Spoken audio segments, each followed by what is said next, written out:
Hello there, fabulous stitchy friends. I'm Kat, and I'm delighted to welcome you to my channel, Catkin and Lily, where we talk all things cross stitch. If you're new here, then I really hope you'll enjoy seeing my cross stitch updates.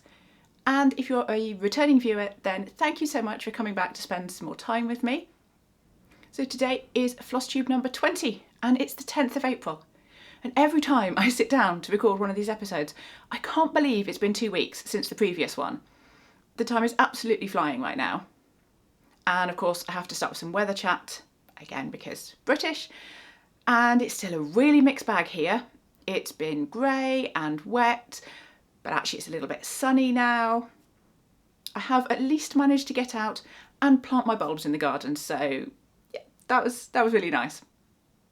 So today I have no finishes and no FFOs and no, not even any new starts. But before you start wondering where the real Cat is and what I've done with her, I do have some new stash. So you know it is really still me here. And that does mean I have quite a few whips to share. And that's really all I have to share. So let's get into that. So as always, I will do my whips in the order of their start date. And we have a surprise re-entry from one that you haven't seen for a while. And as always, I will put the info panels up, they'll be on the screen here, with all the information about the projects, fabric and threads and such, and that's where I'll also put up the pictures of where they were last time before I show you where they are today. So the first whip is the one that you haven't seen for a while, because it's been on a little bit of a timeout, and it's House in the Woods. Now I started this one back in June, let me double check, yeah, June 2022, and no particular reason for timeout, just a bit of a rotation. And in fact, the only reason it's back now is because it was a whip go call for April for me to stitch 5 days. So I had done quite a lot last time, and the picture will be up there for you. And I've made a decent bit of progress so far. So here's where we're at. So I was working down in this corner. I've done, there's a little wolf down here. I've worked some up the side. So yeah, so this section down here, this is what I've been working on. So yeah, even in a couple of days, that's made some quite good progress. So that's 2 days out of my 5. Now, I am being a little bit, what's the word? Lenient with myself on what I count as a day of stitching, because I often have quite a lot of time to stitch in a day, and I don't necessarily want to dedicate all of that to one project every time. So I would say at least an hour to stitch on this will count for stitching on it for a day. And in fact, what I did in the end was I decided it would be good as a football project. So it's the one I'm stitching when the football's on, because that will get it at least 90 minutes, probably a little bit longer. So that's a good amount for a day. And I've had 2 football matches already that I've stitched on it, and there's another 6 to go.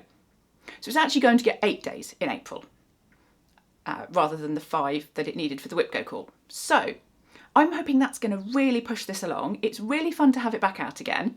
It is a lovely, easy stitch. So yeah, I'm really interested to see how far I can get it in those 8 days. Maybe even a finish? I don't know, that might be pushing it a bit, but I think it's going to at least be close.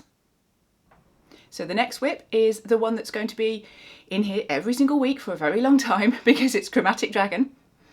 And I am currently at, gotta double check, 36,955 stitches, which is 17.66%.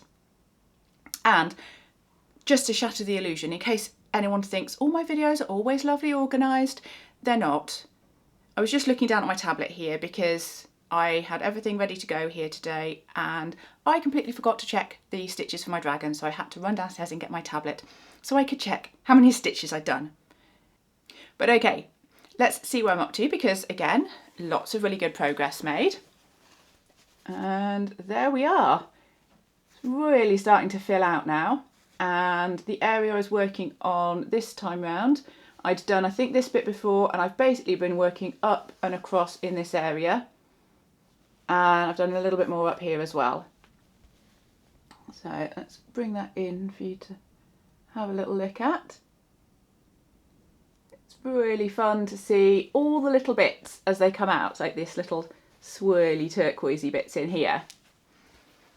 So yeah, still loving up working on that one, and it's probably only getting a couple of days a week at the moment.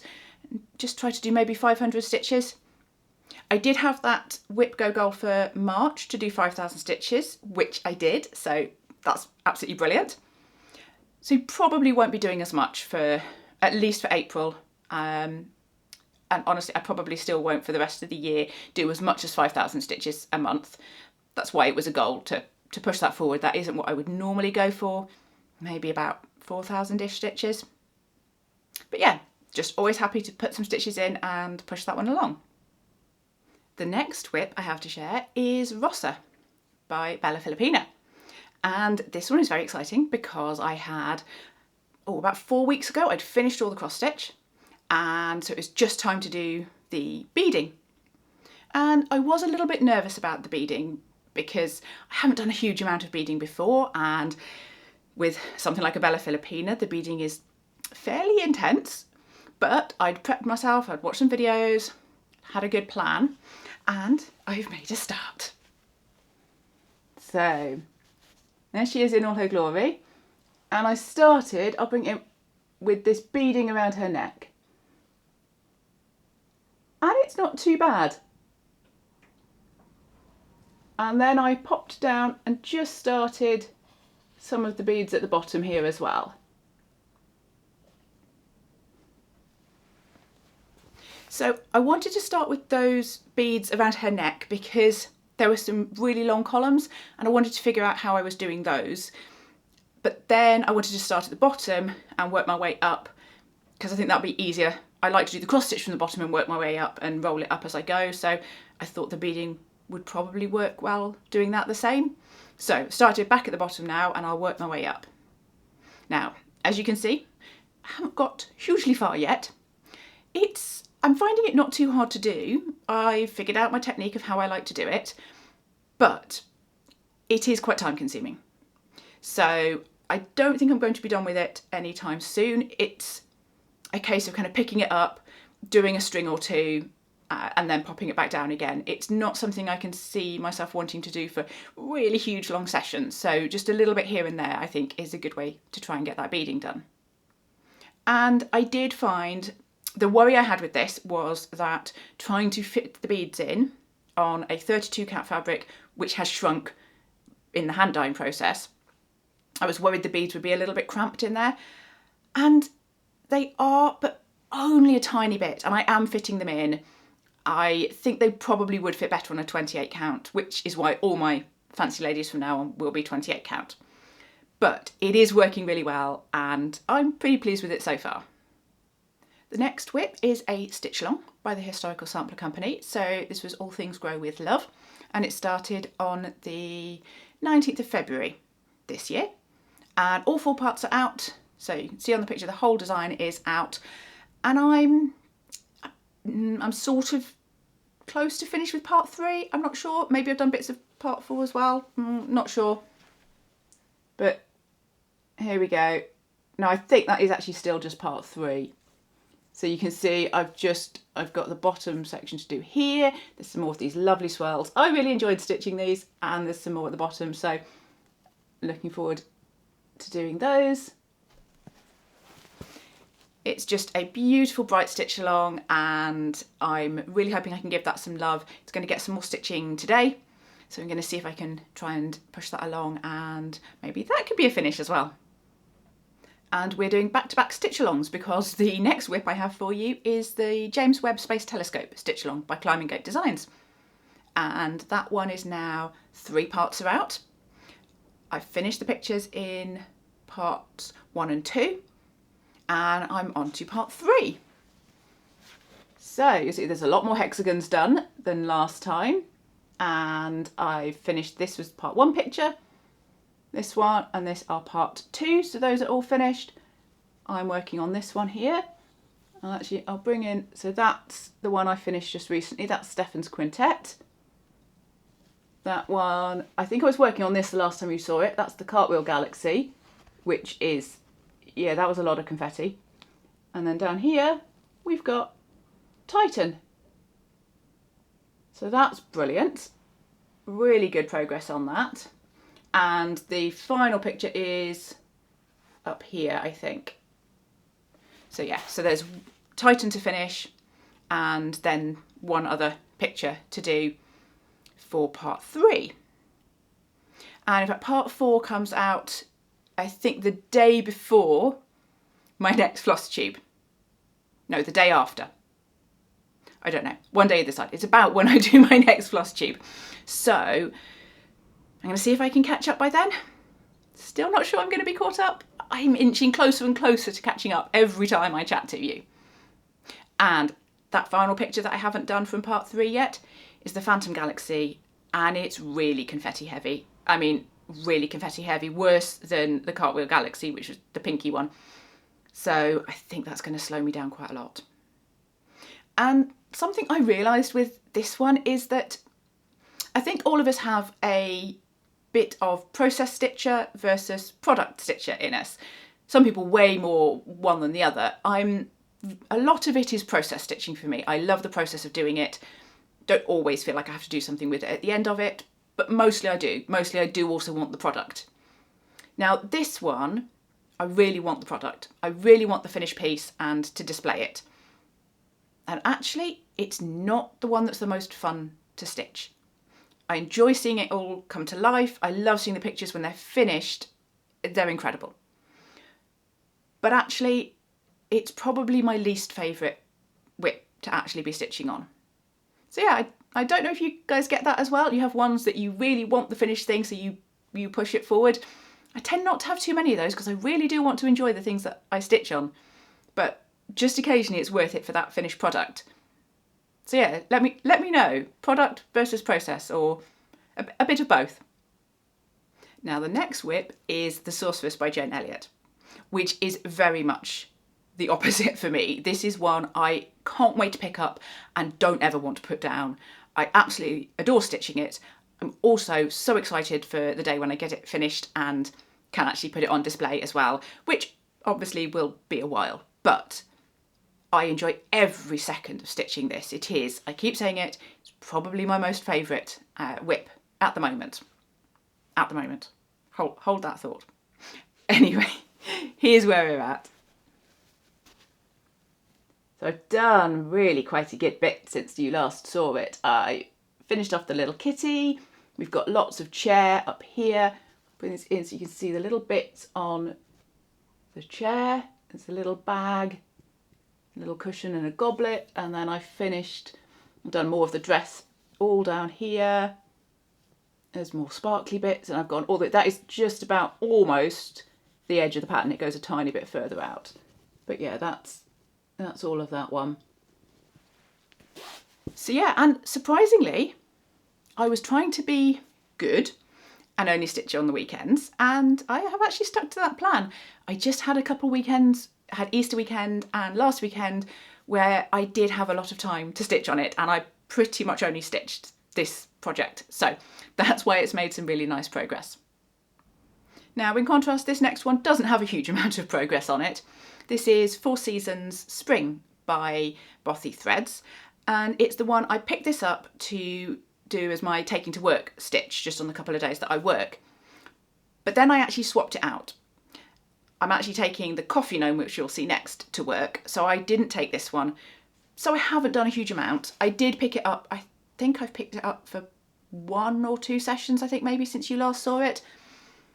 But hey, progress is progress. And I now have a couple of flowers. I only had one last time, so now I have another one, and I have a pink flower coming out here as well. So as I say, it's all good progress, and it's one, if I get it out and stitch on it, I can make a nice bit of progress. And I think I'm going to stitch on this one tomorrow. I really only have it scheduled for about 1 day a week to push it forward a little bit, but that's fine. It's just a nice break to mix up all the whips. That's why I have lots of them, so that I can mix and match. And yeah, still really enjoying that one. We've made it to the final whip, and that is the Coffee Gnome by Soda Stitch, which I showed you a small start last time, and this one has got a decent bit of progress. So here we are.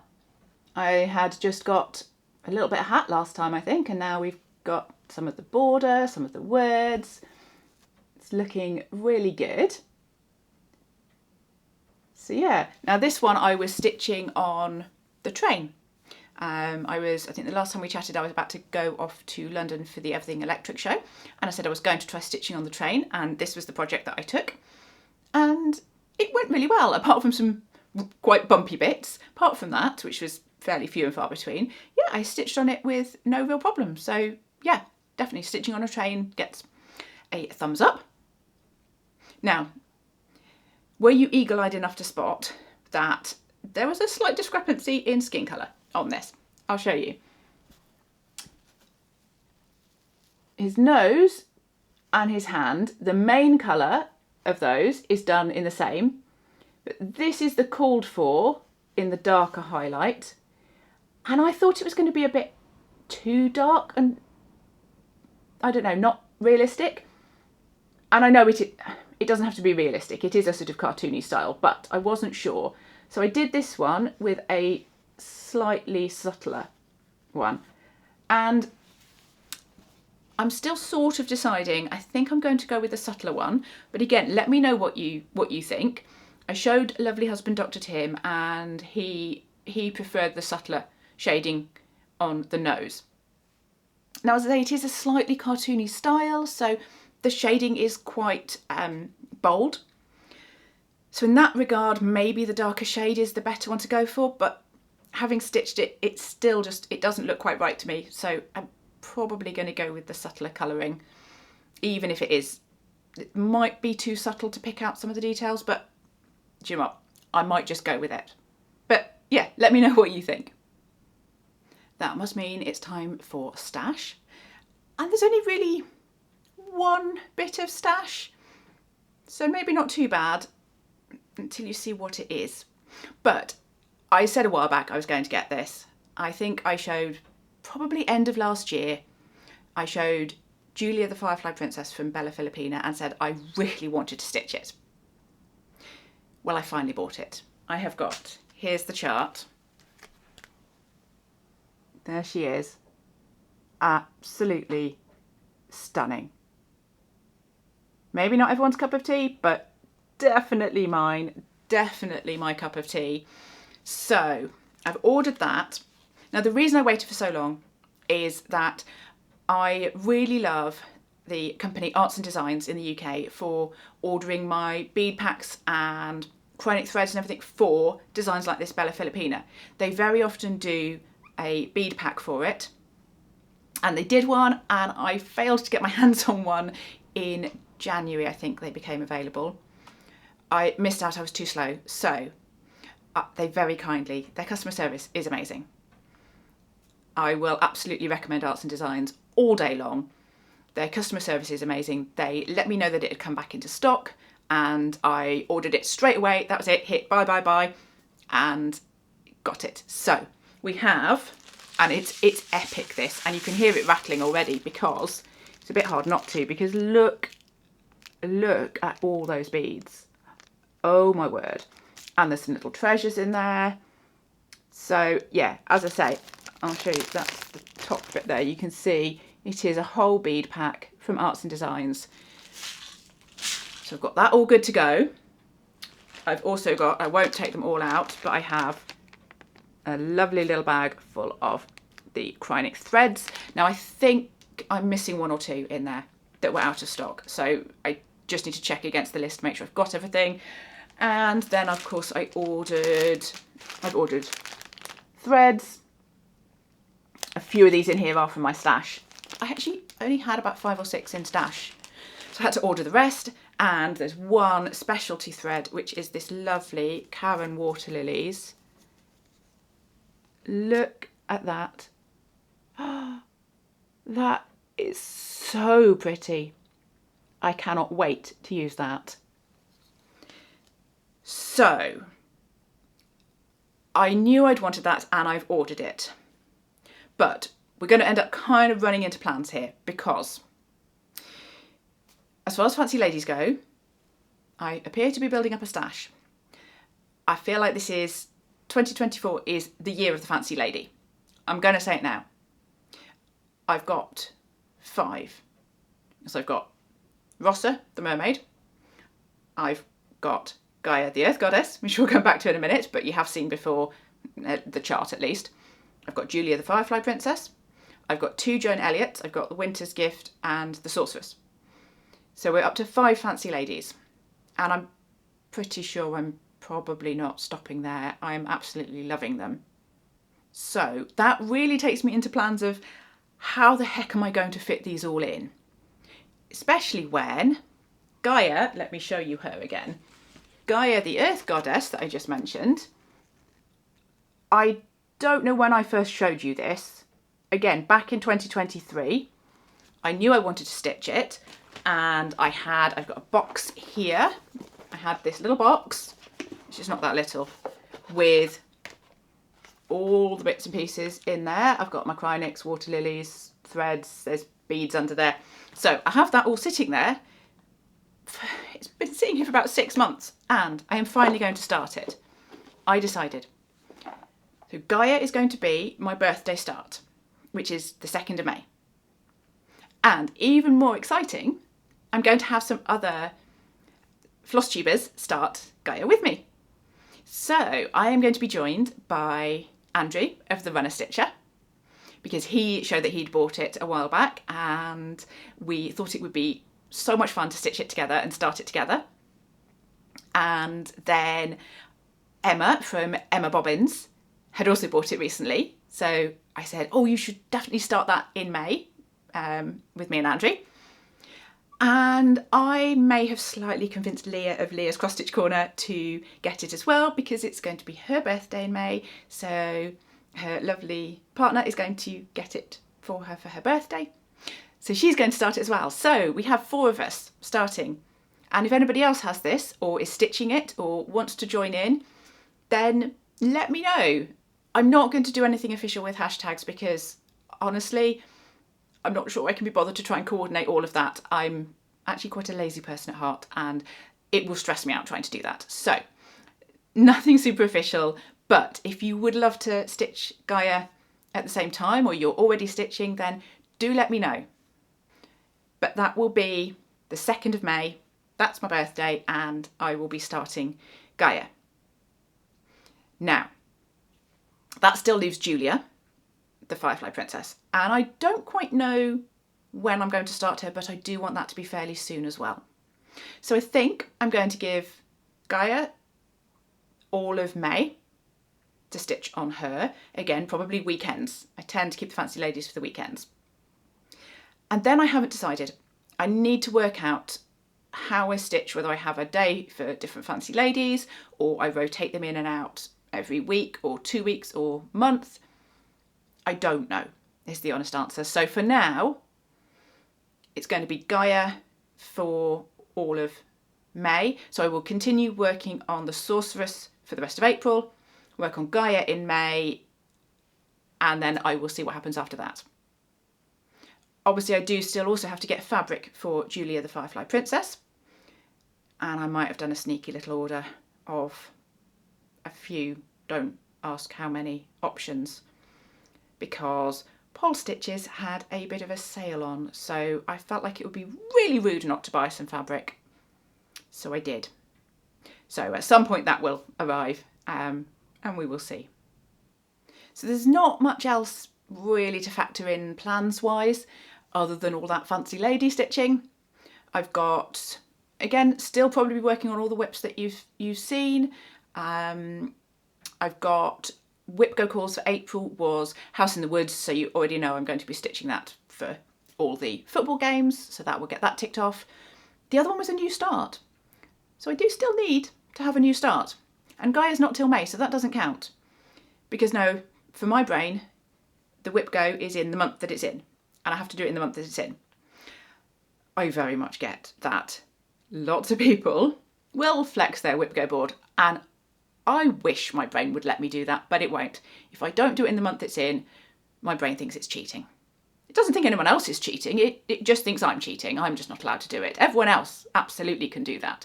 My brain doesn't want me to do that. So no, I have to do my Whip Go Golds in the month they're in. Otherwise it's not allowed. It's not a win.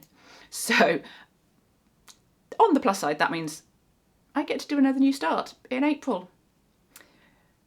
I don't really need any more, but I do have lots, so I'm pretty sure I can find something. Right, so let's move into AOB, and there isn't loads to say really. I did, as I say, go to the Everything Electric show in London, which was fantastic. I will try and find a picture to put in if I can of the Microlino, which was the little car that we were hoping to see, and it was so cute. I don't know if we'll get one because I don't know if it's going to be impractical because it's so tiny, but at some point we will maybe try and test drive one, and yeah, we'll see. But it was so much fun to see it and get to sit in it. So yeah, I enjoyed that. And we caught up with friends as well, various other YouTube buddies for all of our green walk stuff that we do, not the cross stitch stuff, but all the green stuff that we do on our other YouTube channel. We caught up with some other fellow YouTubers at the show and just had a really good time. So yeah, really enjoyed that. And this weekend coming, my parents are visiting, which is always something I really look forward to, not least because I get to have some stitchy time with my mum, and in fact, watch out for her possibly as a guest star next time if I can convince her to come and sit on the sofa with me and maybe have a little bit of a chat about stitching and show us what she's working on. I'm also on my own, unsupervised for a few days because lovely husband Dr. Tim is away in Liverpool with work for a few days. He doesn't have to go away very often, but he is away at the moment for a few days. So I am just doing all the stitching and all the watching of FlossTube, which brings me very nicely into my FlossTube shout-outs. I have two lovely FlossTubers that I want to recommend to you. And the first one I have for you is Carolyn, the FlossTube stitcher, who I love watching. I adore all of her projects. She very much likes Shannon Christine designs, which I also enjoy. So she has some lovely projects. I love her enthusiasm for everything that she stitches on. And in particular, actually go and check out, just recently she finished Mirabilia's Mermaids of the Deep Blue, which was absolutely stunning. So go back and find the one where she shows that off because it's absolutely incredible. Her stitching is beautiful. So I always really enjoy watching her, so do go and check her out. Oh, and she also has an excellent tutorial video on beading. It's one of the ones I watched when I was getting an idea of how I wanted to do it. So yes, very recently, excellent tutorial on beading. She was beading, I think it was the Mermaids of the Deep Blue that she was beading, and yeah, absolutely brilliant, really, really helpful. And the second one I thought was very appropriate, since I've been talking about fancy ladies. My second FlossTuber to recommend is Hannah Wolstenholme, who has all the fancy ladies. Like, all of them. I'm sure she has all of them. And some other beautiful projects as well, some chatelaines, absolutely stunning. I'm always blown away by the absolutely gorgeous projects that she's stitching on. And the unfortunate downside is that I pretty much want to stitch everything that she's stitching. We do have one project in common because she's also stitching The Sorceress by Jane Elliott. And she's just finished the stitching part of Princess Eliana, which is so beautiful, absolutely beautiful. Can't wait to see the beading on that one. But yeah, lots and lots of fancy ladies. If you're into that, then definitely go and check her out. So that is a wrap on what I have for you for this episode. I hope you've enjoyed seeing what I've been up to with my cross stitching and that you've had some stitchy time perhaps whilst listening to me. Let me know if you've been stitching and what you've been working on. And if this sort of cross stitch chat has been your cup of tea, then please do subscribe because there is more of this every couple of weeks. And in between, I'm also sharing videos with tips and tutorials as well that I really hope will help you out. Thank you so much for watching. I hope I'll see you back here again soon. And until then, happy stitching and bye for now.